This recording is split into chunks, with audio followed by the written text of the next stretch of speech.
인생 100세 시대 생애 설계와 자산 관리라는 주제로 강창희 강사님께서 맡아주시겠습니다. 큰 박수로 맞아주시기 바랍니다.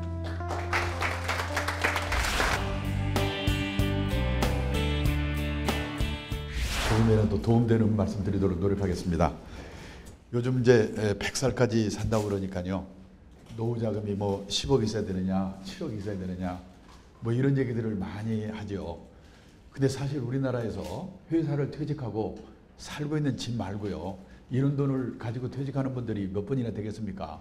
이런 말 들으면 속만 터지죠. 근데 저는요, 이 몇 억이 있다고 하더라도 여기 이 노후 설계, 생애 설계의 발목을 잡는 세 가지 착각이 있는데요. 이 착각에 빠지게 되면 아무런 의미가 없고, 또 몇 억이 없다고 하더라도 착각에 빠지지 않고 미리미리 준비만 잘하면 얼마든지 행복한 노후를 맞을 수 있다.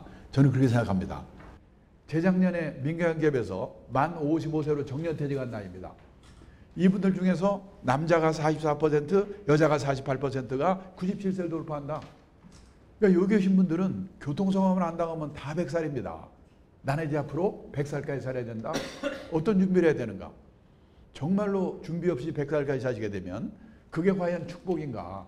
잘못하면 재앙이 될 수가 있다. 작년 봄에 제가 있던 회사에서 미국 유학하고 영어 요청하고 잘 나가던 임원이 회사를 관뒀습니다. 1년 지났는데 아직도 재취업을 못하고 있어요. 1966년생입니다. 지금 이런 세상이에요. 그러니까 우리나라에서 60살까지만 직장에서 버티면 그 사람은 끝내주는 사람이거든요. 어렵지만 60까지 일했다고 가정합니다. 그리고 80까지만 산다고 가정하자. 지금 남녀 합해서 평균 수명이 80.1세입니다. 근데 아까 앞에서 보셨죠? 우리는 평균 수명에서 지금 내 나이 뺀만큼 앞으로 더 살겠지. 이렇게 계산하시면 안 되죠. 각각 자기 나이별로 기대 여명만큼 살거든요. 그러니까 일단 환갑까지만 살아나오면 100살이다. 이렇게 보셔야 돼요. 자, 그래도 평균 수명만 산다고 가정을 해도 60에 퇴직해서 80까지 20년입니다. 요 20년만 해도 이게 어느 정도 길인가? 하루가 24시간입니다. 현역 시절에는 무지개 바쁘지요. 일해야지, 술 먹어야지, 연애도 해야지. 하루가 100시간이었으면 좋겠어요. 그런데 정년퇴직을 하고 나면 이놈의 시간이 안 갑니다. 잠자는 시간, 밥 먹는 시간, 화장실 가는 시간 이거 다 빼도요. 하루에 11시간 정도 남아요. 곱하기 365일, 1년이죠. 곱하기 20년. 이게 바로 8만 300시간입니다. 그럼 8만 300시간이면 이게 어느 정도 길인가? 지금 우리나라 직장인들이 회사 나와서 근무하는 시간 연평균 2092시간입니다. 8만 300을 2090으로 나누면요. 약 38년이 돼요. 느낌상으로는 퇴직하고 20년만 해도 현역 시절에 38년에 해당한다. 100살까지 40년을 생각하면 76년입니다. 후반 인생이. 그러면 옛 선진국 같으면요. 재산이 없더라도 최소 생활비 정도는 연금을 받아서 생활을 할 수가 있거든요. 근데 우리나라는 연금이 어느 정도냐? 지금 제일 많이 가입한 게 국민연금 2113만 명 가입했습니다. 그 사람들이 받을 수 있는 노령연금 수령액이 부부 합산해서 58만 원. 근데 이분들이 말하기를 최소 생활비가 133만 원, 적정 생활비 184만 원. 이거 3분의 1이 안 돼요. 택도 없습니다. 그러면 모자라는 거는 퇴직연금을 받아서 보충을 해야 되는데 퇴직연금 도입한 지 몇 년도 안 됩니다. 그리고 그 도입할 때 그동안에 퇴직금 중간정산마다 다 써버렸거든요. 집 사고 결혼자금 대주고 해외여행하고 남은 게 없어요. 그러면 개인연금이 있는가? 연말 소득공제 받으려고 몇 편 넣은 거밖에 없거든요. 2년 전에 계산해 보니까요. 이 계좌당 1230만 원. 1년 생활비도 안 돼요. 연금 택도 없습니다. 재산 딱 있는 게 집 한 채 있는 거거든요. 크든 작든. 이게 지금 우리 현실이에요. 근데 신문의 텔레비는 아까 보신 것처럼 노후가 편하려면 10억을 했어야 된다. 최소한 7억을 했어야 된다. 저는 아주 신문기자 만날 때마다 제발 좀 그런 거 좀 쓰지 마라. 우리나라 7, 80%가 그렇게 안 되는데 그런 기사를 보면 도움이 됩니까? 그냥 복통 터지고 초조하지요. 몇 천만 원의 노후자금을 마련했습니다. 어떤 분은 몇 억 원을 마련했습니다. 옛날에는 금리가 쏠쏠했거든요. 1년 만기 정기 금리가 10%일 때는 예금해가지고 한 달에 금리 수입이 100만 원이 필요하다? 1년이면 1200만 원이니까 예금이 1억 2천에서 되거든요. 지금은요 2%가 되니까 6억이 있어도 한 달에 100만 원의 금리 수입을 얻을 수가 없는 거예요. 이거 기대하고 있었는데 이거 환장하는 겁니다. 그런데 우리가 지금 선진국이냐 아니냐 말이 많죠. 소득 수준에 관한 한 이미 선진국입니다. 작년에 미국 CIA가 구매력을 기준으로 1인당 국민소득을 계산해서 발표했는데요. 우리나라는 33,200달러로 영국, 일본, 프랑스가 우리보다 약간 많습니다. 그리고 스페인, 이태리는 선진국인데 우리보다 적어요. 이 말이 뭐냐? 앞으로 무지무지한 노력을 하지 않는 한 좋아질 가능성보다 가만히 있거나 나빠질 가능성이 더 크다는 겁니다. 보세요. 우리가 70년대, 80년대는요. 매년 2자릿수 경제 성장을 했습니다. 그때는 작년보다 금년이 좋아지고 금년보다 내년이 좋아지고 이런 세월을 3, 40년 살았거든요. 그래서 우리 머릿속에는 성장 마인드, 성장 체질이 몸에 꽉 박혀 있는 거예요. 이거를 빨리 버리지 않고는 앞으로 엄청난 이 고통이 기다리고 있는 겁니다. 얼마 전에요. 그 대책이 뭐냐? 그 저성장 결핍의 시대의 대책이 1번이 뭐냐면 절약이거든요. 제가 어디 가서 이 절약을 얘기하면 많은 분들이 김서는 표정입니다. 오늘 말이야 메르스가 어떻고 지금 난리인데 돈 버는 방법 얘기해 준다고 해서 왔더니 겨우 한다는 게 절약하라고? 그건 모르는 놈이 세상에 어디가 있냐. 지금 다 그런 표정을 짓고 계시거든요. 근데 우리가 이제 보세요. 지난 3, 40년 동안 고성장 시대, 아주 특별한 시대를 살아왔기 때문에요. 우리는 의식하지 못하고 우리는 아끼고 있다고 생각하는데 미국, 일본, 선진국 사람들이 우리를 보면은 너무나 낭비 요인, 거품 요인이 많다는 거예요. 필요 없는 자동차, 교육비, 결혼 비용, 경조사, 앞으로 작심하고 이거 아끼지 않고는요 노후 준비 안 되게 돼 있어요. 얼마 전에 조선일보에 의미 있는 기사가 있었습니다. 제가 읽어드릴게요. 결핍의 시대 대비해 어떤 무기 준비하나요? 결핍은 있어야 할 것이 없어지거나 모자란 상황을 말합니다. 고도 성장 시대에는 있어야 할 것의 기준이 높아도 괜찮았습니다. 성취할 기회가 많았으니까요. 하지만 성취의 기회가 적고 평준화하는 저성장 시대에는 있어야 할 것의 기준이 높을수록 좌절하고 불행해질 확률이 높아집니다. 그래서 요즘 생각 있는 부모들은 재테크가 아니고 우선 자기 애들에게 결핍에 적응하는 방식을 가르치고 있다는 거예요.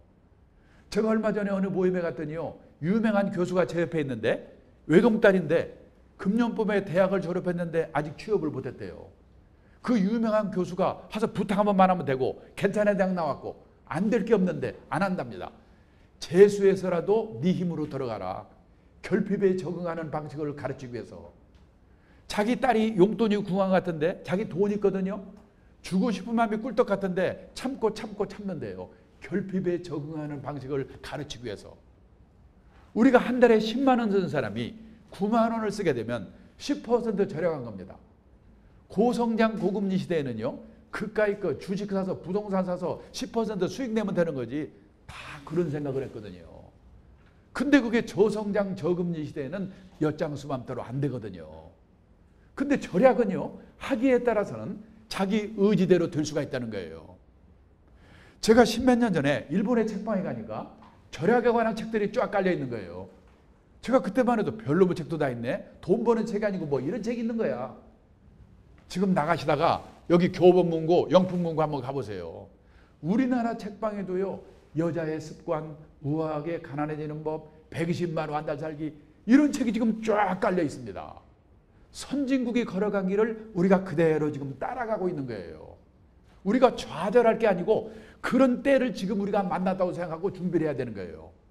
가면 갈수록 절약의 중요성이 높아질 겁니다. 그 다음에 옛날에는요. 부동산 하나 잘 잡으면 그걸 오케이거든요. 올라서 팔았으면 되니까. 근데 앞으로 당분간은 특별한 경우를 제외하고는 부동산 골치 좀 아플 거예요. 그다음에 세 번째, 연금입니다. 예를 들어서 국민연금은 아무리 금리가 떨어져도 약속한 금액을 주거든요. 보통의 직장인이 정상적으로 국민연금으로 가입하면요. 60부터 세상 될 때까지 100만 원 정도는 받습니다. 100만 원씩 60부터 90까지 30년 받다 세상 떠났다. 물가 오르면 늘어나죠? 똑같은 금액을 정기예금을 해가지고 30년 받으려면요. 정기예금이 얼마 있어야 되느냐? 원리금 빼쓰는 겁니다. 얼마 있어야 되느냐? 정기예금이 금리를 2%로 가정하고 물가 상승률을 2%로 가정하면요. 3억 6천이 있어야 돼요. 그래야지 한 달에 100만 원 이 국민연금 받는 거 똑같은 거예요. 그래서 여기 사모님들, 가정주부, 국민연금 이미 가입 안 하셨으면요. 그것부터 하셔야 돼요. 가정주부가 30세부터 한 달에 8만 9천 원씩만 국민연금을 이미 가입하면 60부터 세상 떠날 때까지 46만 원씩 받습니다. 물가 오르면 늘어나요. 남편과 합치면 절대 굶을 염려 없어요.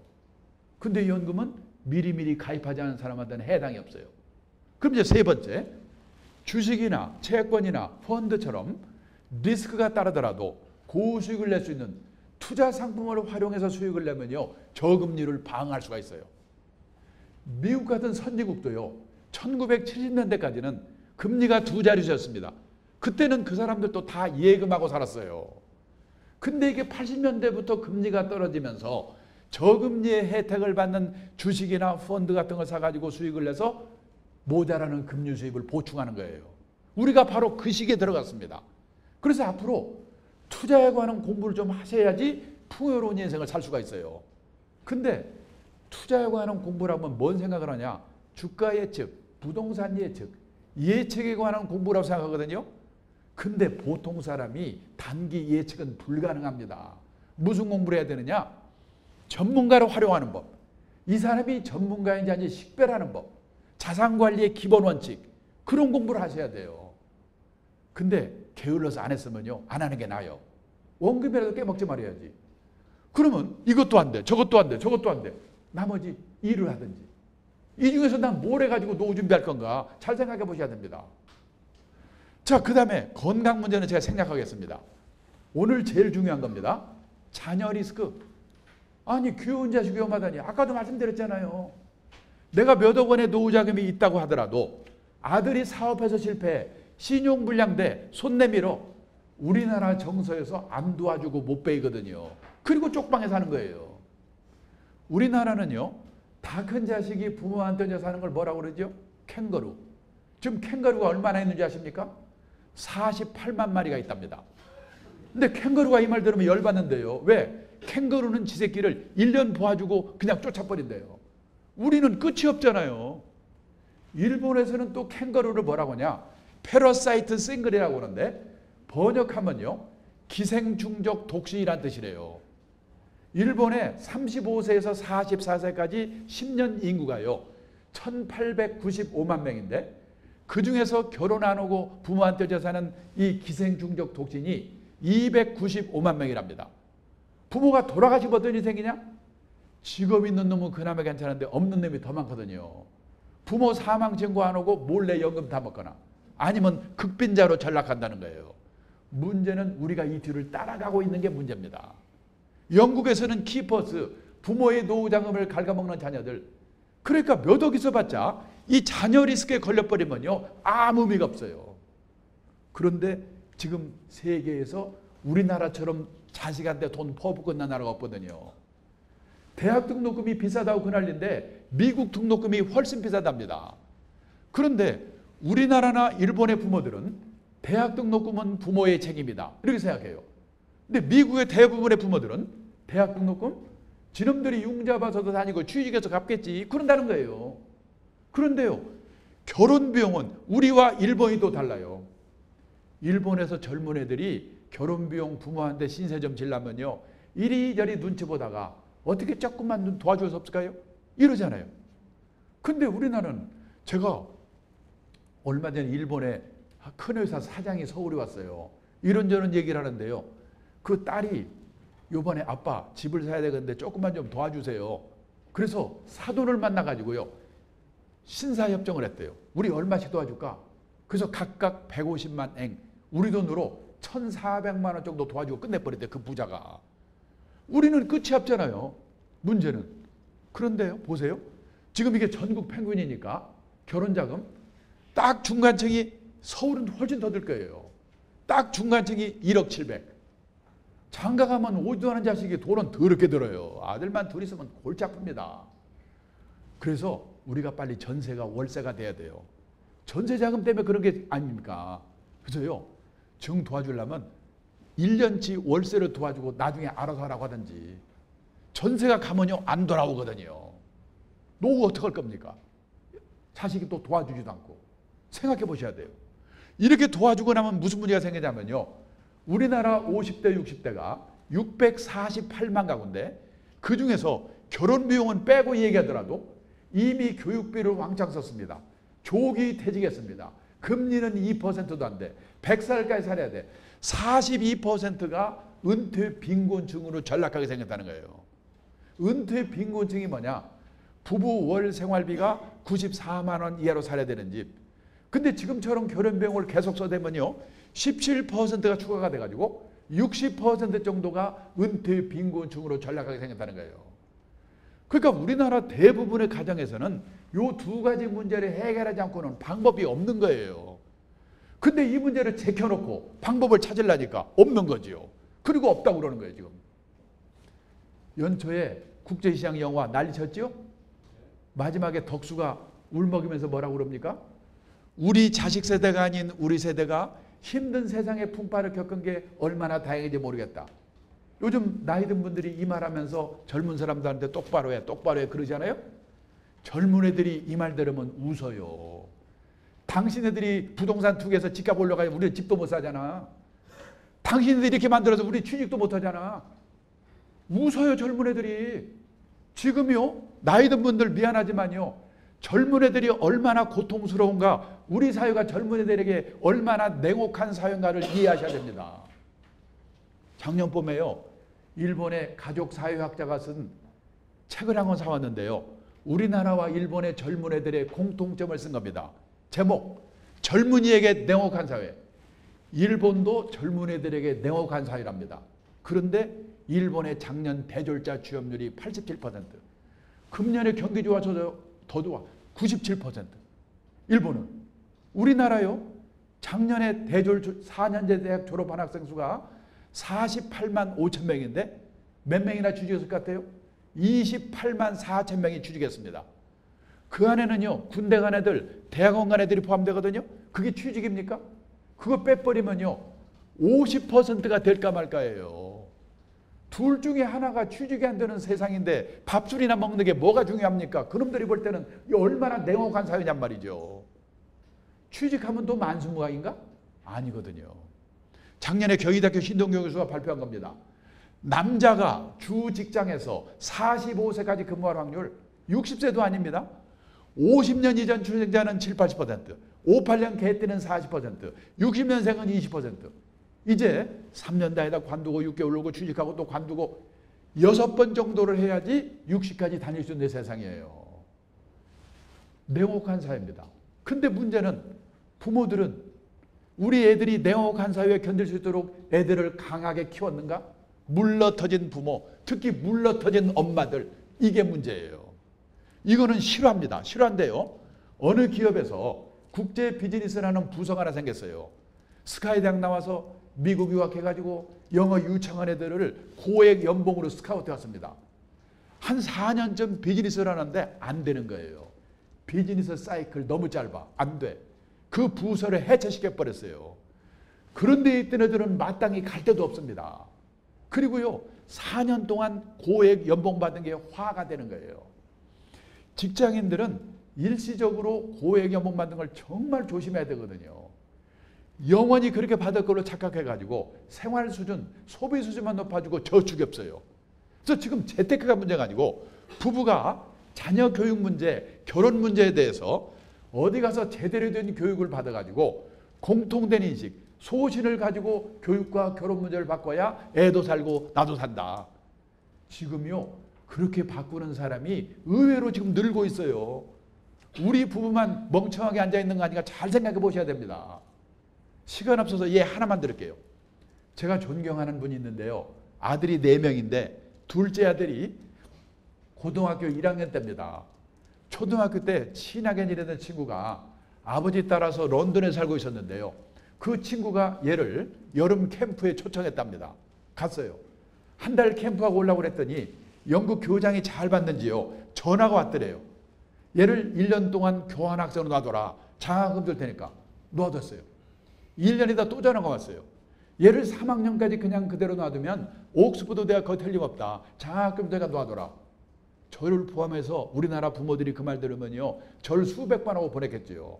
근데 이분은 정중하게 사양을 하고 데려왔다는 거예요. 대단히 감사한데요.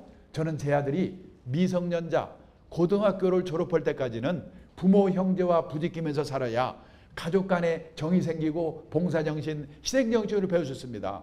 데려왔어요. 거기 놔뒀으면 옥스퍼드인데 여기 와보니까 시험 잘 보는 기계들이 얼마나 많습니까? 지방대학을 갔대요. 1학년 1학기 때 만주연변 과학기술대학의 김리경 총장, 그분이 와서 걔를 보더니 너 우리 학교로 전학 올래? 전학 갔어요. 다들 학력을 상승시켜 가는데 얘는 만주로 강등시켜 갔습니다. 3년만 동안에 1년 동안을요, 신장성 우르무치 대학에 교환학생으로 갔다 왔대요. 그래서 중국에 있는 조선족을 사귀었습니다. 러시아에서 유학 온 고려인을 사귀었습니다. 북한 유학생 사귀었습니다. 신장성 위글족 소수민족 사귀어. 물론 한족도. 중국어 능통해? 고등학교 때 영어 잘했어? 이 아시아의 시대에 걔는 앞으로 무슨 일 할지 모른대요. 제 밑에 연구원이 있는데 그 부인이 초등학교 4학년 담임선생인데요. 얼마 전에 4학년 애들에게 장래 희망이 뭐냐 조사를 했더니요, 60%가 공무원이라고 대답했대요. 우리나라는 5천만이 공무원 되게 생겨서 지금. 그놈들이 뭘 알아서 공무원이라고 대답합니까? 엄마가 시켰겠지요. 위험한 데 가지 마라, 안전한 데 가라. 앞으로도 안전할까요? 보세요. 지금 시급한 게 뭐냐? 우리 애들에게요, 제대로 된 직업관을 심어주는 게 제일 중요해요. 경상남도 거창고등학교 유명하죠? 강당에 있는 직업선택 10개명. 1번, 월급 많이 주는 데 가지 마라. 이제 월급은 회사가 주고 나라가 주는 게 아니고 내가 남다른 주특기가 있어서 적은 금액이라도 회사를 옮겨서라도 오래오래 받을 수 있어야 돼요. 이 100세 시대에는. 남들이 몰려가는 데는 절대 가지 마라. 요즘요 100대 1, 200대 1 하는 데는 가는 거 아닙니다. 그게 주식으로 말하면 천정 근처에 와 있다는 증거거든요. 언제 폭락할지 몰라요. 작년 가을에 재벌그룹 200대 1, 300대 1을 그날리 치더니 그중에 한 회사 엊그저께 2,000명 자른다고 신문 났잖아요. 덧없는 겁니다. 부모와 마누라와 약혼자가 결사도 안 된 데는 무조건 가라. 거기가만 틀림없다. 근데 제가요 42년 직장생활을 해보니까 이 말이 맞거든요. 근데 이게 어떻게 가능하겠습니까? 부모 자식이 소신이 있어야지. 그 다음에 우리가요 중산층이 되려고 애를 씁니다. 중산층이라는 게 뭐냐? 우리나라 인터넷에서 중산층 기준 보셨죠? 아파트 30평 이상. 아파트의 평수가 신분의 상징인데요. 지금 미국, 일본 선진국에서는 작은 집 갖기 운동, 스몰 하우스 운동이 벌어지고 있어요. 자동차 2,000cc 이상. 자동차의 크기가 신분의 상징이죠. 근데 선진국에서는요, 갑자기 큰 차 타면 둘 중에 하나. 깡패 아니면 졸부래요.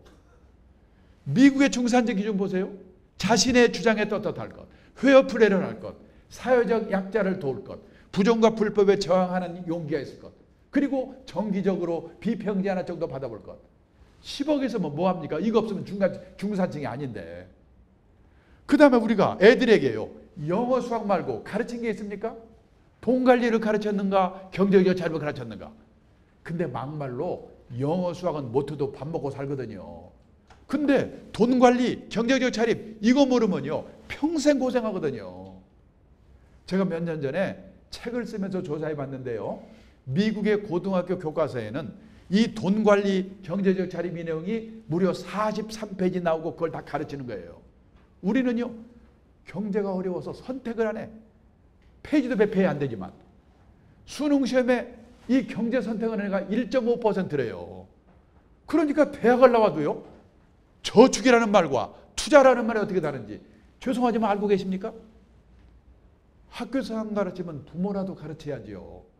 그래서 애도 망쳐먹지 않고 아낀 돈으로 자기 노후 대비를 해야 돼요. 아, 그 돈으로 이제 재테크란 말이구나. 아니거든요. 보세요. 선진국 사람들은 노후의 주수입원이 뭔가. 많은 분들이 선진국이라고 하면 노후 자금을 몇억 원씩 들고 있는 나라 아닙니다. 세상을 떠날 때까지 최소 생활비 정도를 공적 사적 연금으로 확보하고 있는 나라 7, 80%. 이게 선진국이에요. 근데 우리는요, 지금 선생님하고 공무원만 여기 해당되니까 13%밖에 안 되거든요. 그러면 그동안에 우리나라 노인네들은 뭐 먹고 살았을까요? 보세요. 30년 전에는 자식이 도와줬잖아요. 72%. 이게 지금 30%로 그 사이에 줄어버렸어요. 앞으로 10년쯤 지나서 이 조사를 다시 하면요, 우리나라도 자녀의 도움을 받는다는 비율이 미국처럼 0.7, 일본처럼 1.9, 독일처럼 0.4 이렇게 될 거예요. 선진국 어느 나라를 봐도 자식이 부모 생활비 도와주는 나라가 없습니다. 1960년 기준 우리나라 여성의 평균 수명이 54세였습니다. 2013년 기준 우리나라 여성의 평균 수명이 85세입니다. 31년 늘어났어요. 1960년대까지만 해도 수명이 짧았기 때문에 노부모 부양기간이 평균 5년이었거든요. 근데 앞으로 100세 시대에는 20년에서 25년, 이제는 노인이 노인을 부양해야 되는 시대예요. 자식도 노인인데 나를 어떻게 도와줍니까? 그래서 지금 다른 거 없어요. 부부가 국민연금부터 빨리 드시고 안 된 분들은 직장인은 퇴직연금, 그걸로 모자라니까 한 달에 10만 원, 20만 원이라도 개인연금. 이 100세 시대에는요, 이 세 개를 3층연금이라고 하는데 3층연금으로 최소 생활비 마련하는 거가 제일 중요하거든요. 나 그거 못한 채로 벌써 퇴직해버렸는데 뒤늦게 어떻게 해? 그러면 살고 있는 집, 고향의 땅 과감하게 은행에 맡겨놓고 생활비 받아 쓰다가 갈 때 정산하는 거예요. 바로 주택연금, 농지연금입니다. 에이, 그래도 갈 때 자식한테 집 한 채는 주고 가야지. 근데 생각해 보세요. 100살에 가시면서 자식한테 집 줘봐야 그 자식 70살입니다. 뭐 하겠어요? 신세 안 지는 게 나아요. 생각을 바꿔야 돼요. 주택연금 얼마나 받을 수 있는가는 나중에 책을 한번 보세요. 자, 자산관리 들어가겠습니다. 자산관리에서 제일 먼저 할 일이 뭐냐? 우리 집의 재산이 부동산, 집, 가게, 땅, 금융자산, 현금, 예금, 주식, 채권, 펀드, 보험, 연금 한번 전부 목록을 만들어 보세요. 그러면요, 우리나라는 부동산의 비중이 73%, 노인네들은 더 많아 82%, 몰빵, 집에 깔고 죽는다고 하잖아요. 이게 문제예요. 그런데 보세요. 일본은요, 1990년도 부동산 비율이 60%였는데 이게 지금 29%, 미국하고 똑같아졌어요. 왜 이렇게 됐을까요? 이유가 전 두 가지라고 생각합니다. 첫째, 집값이 떨어진 거예요. 둘째, 집 없으면 빌려 살면 되는 거지 뭐. 집에 대한 생각이 바뀐 거예요. 문제는 우리가 이 뒤를 따라가고 있는 게 문제입니다. 근데 제가 어디 가서 이 비율을 보여드리면 대부분 분들이 얼굴 표정에 나타나거든요. 아, 저 친구 증권회사에서 온 모양이구나. 이제 주식사라고 꼬시려고 그러는구나. 지금 네 분이 그런 표정을 짓고 계시는데 아니에요. 부동산이 꼭 나쁘다기보다는 몰빵되어 있는 게 문제다 이거죠. 그래서 부동산에 대해 생각을 바꿀 게 있는데 첫째가 뭐냐? 우리나라는 땅이 좁은 나라다. 좁죠? 근데 그 땅은 해외에서 수입도 못 해오잖아. 그러니까 다소 비싸게 사더라도 기다리고 있으면 언젠가나 올라. 땅에 묻어두는 게 최고야. 이런 생각을 갖고 있죠. 실제 지금까지 그랬습니다. 그런데요, 앞으로 이 국제화된 시대에는 땅도 얼마든지 간접적으로 수입해 올 수 있는 거다. 그런 눈으로 땅을 보셔야 돼요. 그거를 첫 번째로 경험한 나라가 영국입니다. 영국에서는요, 18세기 후반에 땅값이 쫙 오르다가 어느 날 영국 정부가 밀 수입의 자유와 먹는 밀을 해외에서 3분의 1 값으로 절반 값으로 마음대로 사다 먹어라. 이 말은요, 밀을 싸게 사온다는 것은 간접적으로 땅을 싸게 사오는 효과가 있다. 이런 인식이 퍼지면서 영국의 땅값이 갔어요. 이웃나라 일본이 또 그런 경험을 끝냈습니다. 보세요. 일본 전국의 상업용지 1974년 평균을 100으로 볼 때 248까지 올랐는데 문제는 이 전입니다. 70년대 초에 일본의 땅값이 무지막지하게 올랐어요. 그때 일본의 다나카 가쿠에이라고 중학교 안 나온 총리 수상이 있었는데요. 이 사람이 일본 열도 개조론, 이걸 부르짖으면서 일본 땅값을 무지막지하게 올렸어요. 옛날 노무현 정부 때 지방의 행복도시, 혁신도시 땅값 올린 거랑 똑같은 거예요. 그렇게 오른 데서 또 올랐어요. 1991년이 일본 땅값이 최고가, 피크일 때입니다. 얼마나 비쌌는가? 일본 동경에 가면요, 중심가에 왕궁이 있는 구가 있습니다. 지오다쿠라고 합니다. 우리 서울로 말하면 창경원 경복궁이 있는 종로구와 같은 구입니다. 어느 날 일본 사람이 뭐라고 하냐면요, 이 지오다쿠 하나만 오늘 시세로 팔면 그 돈으로 카나다 땅을 송두리째 살 수 있대요. 아니, 세상에 땅값이 얼마나 비싸면요, 동경 시인의 종로구 같은 구 하나 팔아서 그 돈으로 카나다를 다 삽니까? 그게 91년 일본 땅값이었어요. 그때부터 박살나가지고 2009년에 72, 2011년 지진 나서 또 떨어져. 지금 약간 오르고 있어요. 요즘 경기 좀 풀리니까. 아니, 땅은 수입도 못해 오는 건데 어떻게 이런 일이 생기냐. 해외에서 쌀을 싸게 사오면 김제평야, 평택평야 땅값이 떨어집니다. 해외에서 소고기를 싸게 사오면 대관령 목장 땅값이 떨어집니다. 지금요, 인도, 중국, 베트남에서요, 우리나라 기업들에게 땅을 공짜로 줄 테니까 빨리 공장 옮겨와라. 얼마나 꼬시는 줄 아십니까? 그래서요, 어느 도시가 관민의 노력으로 기업이 그 도시로 모이고 사람이 그 도시로 모여서 그 도시의 땅값이 오를 수 있을지는 모르지만 우리나라 전체가 땅이 좁은 나라니까 기다리면 오른다. 이제 이 생각은 버려야 돼요. 이 국제화된 시대에는 땅도 얼마든지 간접적으로 수입해 올 수 있는 거다. 그런 눈으로 땅을 보셔야 된다는 겁니다. 그 다음에 이제 집입니다. 나이가 50대 중반이 되면요, 애들이 결혼해서 나가거든요. 그러면 그 애들이 다시 들어올 가능성이 거의 없거든요. 작년에 서울시에서 65세 이상 된 부부들에게 물어봤습니다. 두 분 중에 한 분이 돌아가시고 혼자 남으시면 다시 자녀들하고 같이 살겠습니까? 같이 살겠습니까? 같이 살겠다는 대답은 20%밖에 안 돼요. 50%는 자식들하고 멀지 않은 데서 혼자 살겠다. 30%는 실버타운 같은 노인 전용소로 가겠다. 80%가 자식들이 안 살아주는 게 아니고 본인들이 불편해서 혼자 살겠다는 거예요. 그러면 애들하고 안 살죠? 그리고 부부만 남죠? 한 사람 떠나죠? 혼자 남았다 가는 거예요. 그래서 애들 결혼이 끝나면 제일 먼저 할 일이 대형 고층 아파트 사는 분 어떻게 할 건가 생각해 보셔야 돼요. 근데 우리나라는 반대입니다. 우리나라 사모님들은 딸이 시집갈 때쯤 되면 큰 집으로 이사 가려고 그러거든요. 그러면 사돈네 폼도 나고 옛날에는 재테크도 됐죠. 남말할 거 없어요. 우리 마누라도 마찬가지니까. 제가 2002년에 딸을 시집 보냈는데요. 2001년이 되니까 마누라가 큰 집으로 이사를 가져요. 왜 큰 집이냐? 그래야지 아들이 사위가 와서 자고 간대요. 안 자고 갑니다. 꿈 깨셔야 돼요. 지금까지는 희소가치 때문에 대형 아파트가 많이 올랐는데 앞으로 잘못하면요, 애물단지 될지 몰라요.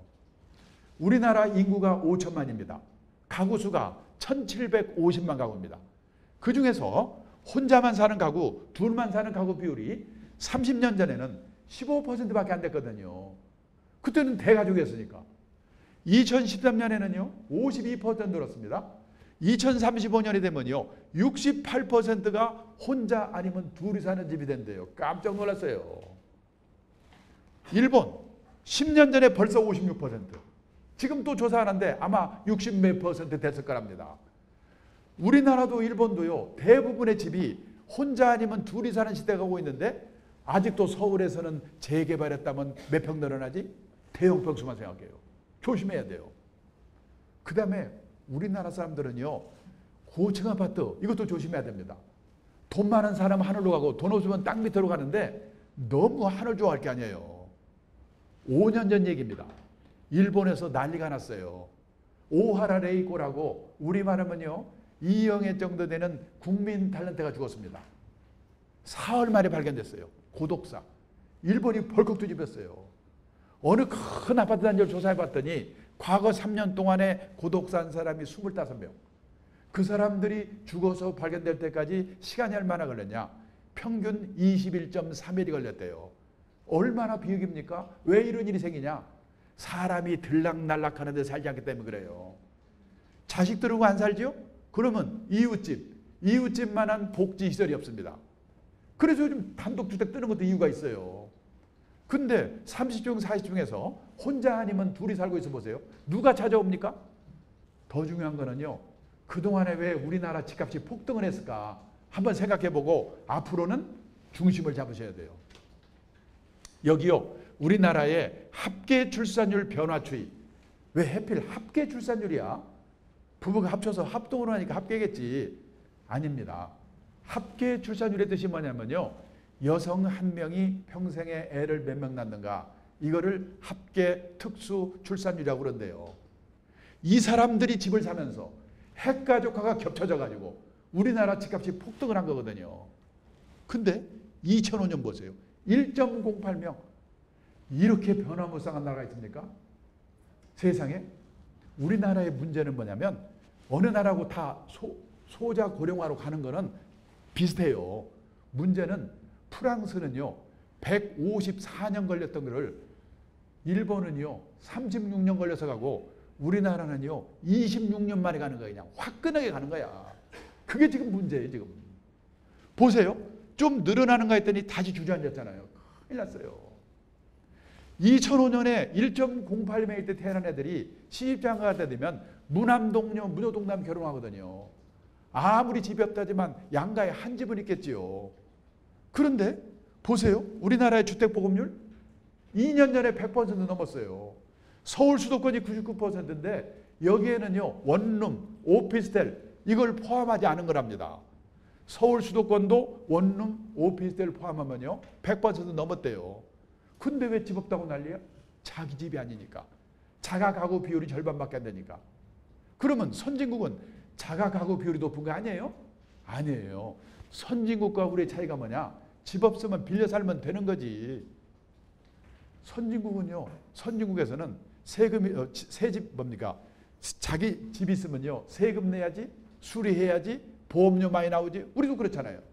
그래서 새 집만 골라가면서 빌려 살자. 그런 사람도 많대요. 자, 생각이 얼마나 빨리 바뀌는가 한번 보세요. 내 집 마련은 꼭 해야 되는가? 2010년에 조사했더니 얘가 83%, 2년 후에 72%, 불과 2년 사이에 11%포인트가 집 없으면 어때? 이렇게 된다니까요. 여기까지 말씀드리면 아 드디어 집 팔아서 주식사라는 말이구나. 아니라니까요. 누가 책임을 지려고. 여기까지 결론입니다. 투자라고 하는 것은 리스크가 따르는 것입니다. 따라서 재산이 한 곳에 집중되어 있으면 안 됩니다. 갖고 계신 재산이 100% 부동산에 몰빵되어 있으시다면 그 부동산이 오를 때 오를 망정 우선 10% 20%라도 금융자산을 가지세요. 그리고 나이가 들어가면서 금융자산의 비중을 높여가셔야 됩니다. 그래서 환갑 나이 되면 반반 정도는 돼야 된다. 미국같지는 안 되더라도. 이제 주택은 재테크의 수단이 아니고 그냥 주거의 수단일 뿐이다. 이렇게 생각하는 게 속이 편해요. 그래서 여유자금으로 내가 살 집을 사려면 빨리 사세요. 마음의 안정도 중요한 거니까. 근데 무리하게 돈을 빌려서 사려고 하는 분, 재테크의 관점에서 사려고 하는 분은 신중하게 생각해 보셔야 될 거다. 그래서 이제 금융자산을 늘리란 말이지. 현금, 예금, 주식, 채권, 펀드, 보험, 연금 뭘로 늘려? 몇 년 전만 해도 금리가 10몇 퍼센트 되는 망설일 거 없어요. 예금만 하면 끝나요. 그냥. 지나고 보니까요. 은행이 책임져 주면서 10몇 퍼센트 금리 줄 때가 얼마나 좋았습니까? 지금은 2%가 안 되니까 문제란 말이죠. 그래서요. 딱 오늘 외우고 가실 게 뭐냐. 수많은 금융상품은 저축상품과 투자상품으로 나눠진다. 요거 하나 오늘 꼭 알고 가세요. 이게 미국의 중학교 책에 나오는 겁니다. 그래서 미국에서는요. 중학교만 졸업하면요. 저축이라는 말과 투자라는 말이 어떻게 다른지 그건 다 알고 있어요. 근데 우리는 학교에서 이걸 배운 일이었기 때문에 대학을 졸업해도 저축해서 돈 모으자, 투자해서 돈 모으자 뜻이 비슷한가 보다. 아니에요. 상반된 개념을 갖고 있습니다. 저축의 뜻, 아껴서 모으다. 우리가 은행에 예금하는 거, 지급액이 확정된 보험에 드는 거, 지급액이 확정된 연금에 드는 거. 이거를 저축 상품이라고 그래요. 저축 상품을 사시면 늘어나는 속도는 느리지만 원금이 깨지는 법이 없어요. 왜? 금융기관이 운용의 결과를 책임져 주기 때문에. 그러니까 귀찮으시면요, 금융기관이 책임져 주는 상품은 저축 상품, 책임 안 져주는 상품은 투자 상품. 요거라도 외워두세요. 그러면 어떤 돈을 예금해야 되는가? 단기간 내에 써야 될 거. 원금이 깨져서는 절대 안 되는 거. 이거는 눈 감고 예금해야 돼요. 6개월 후에 딸 시집 보내려고 혼수자금을 5천만 원 마련했습니다. 근데 주가가 살살 오르니까 누가 오더니 주가 오르는데 6개월 남았는데 주식에 한번 튀겨서 시집 보내면 어때요? 그 말 듣고 튀기려고 넣었다가는 딸 시집 못 보내요. 그건 그냥 눈 감고 예금이나 비슷한 CMA 여기 넣어야 돼요. 그러면 투자의 뜻은 뭐냐? 가능성을 믿고 자금을 투하하다. 주식, 채권, 선물, 옵션, 펀드, 보험 중에서도 변액보험, 연금 요새 변액연금. 이건 잘하면 돈을 벌어요. 잘못하면 원금도 깨먹어요. 리스크가 따르는 상품. 근데 여기 오신 분 아니면 사모님께서요, 변액보험, 변액연금 드신 분이 몇 분 계실 거예요. 문제는 그것이 투자 상품이라는 것을 모르고 들었다는 게 문제지요. 어떤 돈을 그러면 투자를 해야 되느냐? 단기간 내에 써야 할 자금은 따로 마련되어 있고 급하지 않은 돈입니다. 급하지 않은 돈. 장기간 시장에 묻어둘 각오가 되어 있고 급변 사태가 오더라도 놀라지 않고 참고 기다리겠다는 각오가 되어 있는, 이게 쉽습니까? 이 어려운 걸 왜 하라고 그래? 금리가 10몇 퍼센트 때는요, 이런 거 안 하고 살아도 돼요. 문제는 금리가 1% 되니까. 저는요, 리스크를 위험이라고 번역하면 안 된다고 봅니다. 그냥 리스크라고 합니다. 왜? 위험의 정확한 영어는 뭐냐면 데인저, 중학교 때 배웠죠? 홍수 나서 죽을 위험, 폭탄 터져 죽을 위험. 그러면 리스크의 정확한 번역은 뭐냐? 불확실성. 잘 될 수도 있고 잘못될 수도 있는 거. 근데 옛날에는요, 예금만 해도 금리 2자릿수 주면서 책임져 줬죠? 판검사, 의사, 공무원 되면 평생 보장됐죠? 안전빵이 있었어요. 근데 앞으로는요, 직업을 선택하는데도, 자산관리를 하는데도, 그 다음에 결혼을, 배우자를 선택하는데도 불확실성, 리스크를 안지 않고는 풍요로운 인생을 살 수가 없게 돼 있어요, 지금. 리스크의 라틴어의 어원이 어디서 나왔냐면 용기를 갖고 도전하다는 뜻에서 나왔대요. 저는 지금 제일 시급한 게 뭐냐? 우리도, 우리 애들도, 우리 새끼들도 용기를 갖고 리스크에 도전하되 관리하는 방법을 배워야 돼요. 책을 한 번씩 읽어보세요. 그 공부를 해야 되는데, 그러면 공부할 때까지는 어떻게 하란 말이냐? 급한 대로요, 여기 있는 6가지만이라도 꼼꼼히 살펴보고 금융상품에 가입을 하시면 큰 실수가 없습니다. 내가 이번 달에 월급 5 쓰고 50만 원이 남았다. 50만 원으로 노후 대비 금융상품을 사야 되겠다. 그러면 제일 먼저 할 일이 뭐냐? 그 50만 원어치 금융상품이 금융기관이 책임져주는 저축상품인가? 잘하면 돈을 버는데 잘못하면 원금도 깨먹을지 모르는 리스크가 따르는 투자상품인가? 이거를 확실하게 알고 사셔야 돼요. 왜냐면요, 제목만 보고 설명만 보면 애매한 게 많거든요, 지금. 그래서 뭘 잘 모르겠으면요, 사지를 말아야 돼요. 꼬치꼬치해서 알고 사거나. 투자 원칙 중에 제일 중요한 원칙이 뭐냐? 모르는 상품에는 절대 투자하지 말라. 그게 1번입니다. 두 번째, 저축 상품은 속도는 느리지만 책임져 주니까 사놓고 잊어버려도 돼요. 무슨 투자운용사, 무슨 자산운용사, 운용회사입니다. 우리나라에 무려 86개 있어요. 무지개 많아요. 그 운용사 중에서 실력이 있는 운용회사가 운용하는 투자 상품인가? 이거를 확실하게 알고 사셔야 돼요. 그런 회사 몇 개 없습니다. 그런데 이거를 확인하고 사는 사람이 100명에 한 명도 없어요. 이게 문제예요. 그걸 내가 어떻게 확인합니까? 그래서 아까 말씀드렸죠. 앞으로는요, 소개를 받아서 믿을 수 있고 신뢰할 수 있고 실력 있는 전문가를 알아두는 게 중요하다고. 그 사람한테 물어보세요.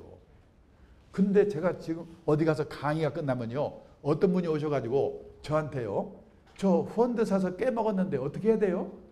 제가 물어봅니다. 그 펀드 어느 회사가 운영하는데요? 아직까지 운용사의 이름을 알고 대답하는 분을 본 일이 없어요. 여기 펀드 사신 분 가슴에 손을 얹고 운용사의 이름을 알고 있는가 한번 생각해 보세요. 운용회사. 세 번째, 단서조항. 금융상품에는요, 단서조항이 있는 상품이 있습니다. 단서조항이 나쁜 게 아니고 알고 하셔야 돼요. 요즘 유행하는 ELS를 사셨습니까? 나쁜 상품이 아니라 단서조항이었어요. 집에 가서 다시 한번 읽어보세요. 변액 유니버셜을 사셨습니까? 나쁜 상품이 아니고 단서조항이 있어요. 회사마다 다른데 7년 이상 장기로 가입하면, 10년 이상 장기로 가입하면 세제 혜택도 있습니다. 연금 혜택도 있습니다. 보험 혜택도 있습니다. 그런데 도중에 해약하면 원금도 깨먹습니다. 그런 단서조항이 있어요. 근데 파는 사람도 설명도 잘 안 해주고 사는 사람도 듣지도 않고 모르고 산 거예요.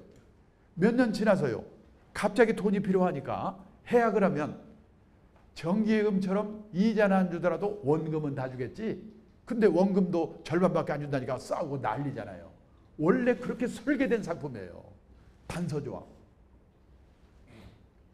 그 다음에 적합성. 어떤 사람한테는 참 좋은 상품인데 나한테는 맞지 않은 상품이었어요. 연말이 되면요, 세액공제 혜택을 받기 위해서 연금저축, 개인연금을 드는 분들이 많습니다. 연금저축, 개인연금은 지금은 세액공제를 해준 대신에 몇 년 후에 연금을 받을 때 연금 소득세를 내거든요. 국민연금 하나만 가입한 사람한테는 참 좋은 상품이에요. 근데 선생님이나 공무원처럼 본업에서 연금 많이 받는 분, 부자, 월세 많이 받는 분, 그분들이 10만 원, 20만 원 개인연금 양념으로 드는 건 상관없는데 100만 원, 200만 원씩 오랫동안 들어두면요, 두 개 연금 소득세가 합산이 돼가지고 세액공제 받은 것보다 훨씬 더 낼 수가 있어요. 그래서 연금저축을 많이 드실 분은 전문가하고 상의를 해가지고요, 세액공제 혜택을 받는 대신에 나중에 연금 소득세가 비과세되는 연금, 그걸로 드셔야 돼요. 하여튼 복잡한 얘기니까 개인연금을 많이 드실 분은 전문가하고 상의해야 된다. 이것만 알고 계세요. 여기 남편이나 자녀분이 직장인인데 컴퓨터 앞에 앉아가지고 선물 옵션 샀다 팔았다, 주식 샀다 팔았다, 그거 빨리 말려야 돼요. 회사 잘리려고 작정한 사람이야 그건. 제가 옛날에 사장을 할 때 사무실을 가끔 돕니다. 그러면 제가 지나가는 순간에 PC, 컴퓨터로 팍 끌어내면 있어요. 왜 껐을까요? 둘 중에 하나. 야한 사진, 누드 사진 보고 있었거나 아니면 주식하는 친구. 근데 그런 친구 중에 진급 빨리 되는 친구를 못 봤어요. 주식을 하더라도 일주일에 한 번 정도 보고 느긋하게 해야 되거든요. 직장인은 우량펀드 사가지고 원칙대로 하는 게 최고예요. 직장인은 직업에서 성공해야 되거든요. 가장 큰 투자 엔진은 자신의 직업이다. 그 시간에 일을 열심히 해야 됩니다. 적합성. 그 다음에 세금. 잘못하면 폭탄 맞아요. 수수료. 펀드 사시면서 보험 가입하시면서 수수료가 얼마나 되는가. 이거 물어보고 사는 사람 100명에 한 명도 없습니다. 이게 문제예요. 근데 선진국의 투자가들은요, 펀드 살 때 제일 먼저 물어보는 게 수수료거든요. 왜? 남 좋은 일만 시키니까. 자, 급한 대로 여기 있는 6가지만이라도 꼼꼼히 살펴보고 가입을 하시고 앞으로 투자, 리스크, 리스크 관리, 이 공부를 좀 하시기를 부탁드립니다. 가장 확실한 노후 대비는 재테크가 아니고 평생 현역이다. 돈 있으면 있는 대로, 없으면 없는 대로. 언제 아플지, 치료비가 얼마 될지 모르는 건강 리스크는 보험으로 대응을 하고, 세상을 떠날 때까지 최저생활비 정도는 연금으로 대응을 하고, 그보다 더 풍요로운 인생을 살고 싶으면 재테크를 하는 거다. 그리고 부동산과 금융자산의 적정 비율을 항상 생각해야 된다. 그래서 오늘 제 강의의 결론은요, 당신의 노후는 당신의 부모님과 다릅니다. 생각을 바꾸시고 실천을 하십시오. 이게 오늘 제 강의의 결론입니다.